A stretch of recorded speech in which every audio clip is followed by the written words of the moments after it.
ધોરણ 3 ના વિદ્યાર્થીઓ છીએ. મારું નામ ચિત્રોડા રાજલ છે. મારું નામ સોલંકી નવ્યા છે. મારું નામ સોલંકી સંધ્યા છે. અમે ધોરણ 8 માં અભ્યાસ કરી રહ્યા છીએ.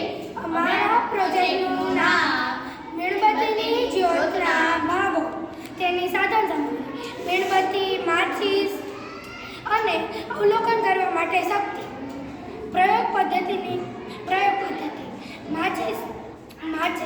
માચીસથી પહેલા અગરબત્તીને સળગાવીને જ્યોતનું નિરીક્ષણ કરવું. નિરીક્ષણ. હવે મીણબત્તીને તમે ધ્યાનથી જુઓ. તેને અંધારામાં જોઈ શકીએ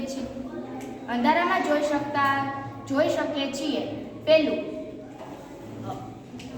પેલું સૌપ્રથમ મીણ પીગળે છે અને તે નીચે મુજબ સળગે છે અને રેલાય પણ છે. બીજું, પ્રવાહી કેશાકર્ષણથી ઊંચે ચડે છે, તે બીજી પ્રક્રિયા છે. ત્રીજું, હવે આ પ્રવાહીને ગરમી મળવાથી તે વાયુ બને છે. ચોથું, આ વાયુમાં કાર્બન અણુઓ ગરમ થાય છે અને લીલા પીળા થઈ પ્રકાશ આપે છે. પાંચમું, હવે આ ગરમ કાર્બનના અણુઓ સાથે બહારની મીણબત્તીની ઓક્સિજન વાયુ મળતા કાર્બન બળે છે અને મીણબત્તીની જ્યોતની ટોચ અને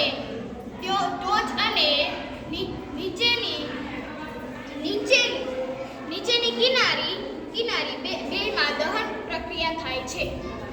ઉપયોગ. આ તમામ પ્રક્રિયામાં મીણ ઓગાળવું, રેલાવવું, ઠંડુ પાડવું, કેશાકર્ષણમાંથી ઉપર ચડવું, વાયુ બનવું, કાર્બનનું સળગવું, પાણીની વરાળ અને કાર્બન ડાયોક્સાઇડ ઉત્પન્ન કરે છે. આ બધી ક્રિયાઓ ભૌતિક વિજ્ઞાન અને રાસાયણિક વિજ્ઞાનમાં ક્રિયાઓ છે. આ બધી ક્રિયાઓમાં મીણબત્તીના જ્યોતના વિવિધ ભાગ છે. તેમાં ઉપરનો ભાગ સંપૂર્ણ દહનવાળો સૌથી બહારનો વિસ્તાર ભૂરો હોય છે. આ ભાગ અપૂર્ણ દહન મધ્યમ ભાગ પીળો હોય છે અને નીચલો મીણબત્તીનો અંદરનો વિસ્તાર કાળો હોય છે અને વરાળો હોય છે. અને સૌથી ગરમ ભાગ ઉપરનો હોય છે અને આ મધ્યમ ભાગ છે અને સૌથી ઓછો ગરમ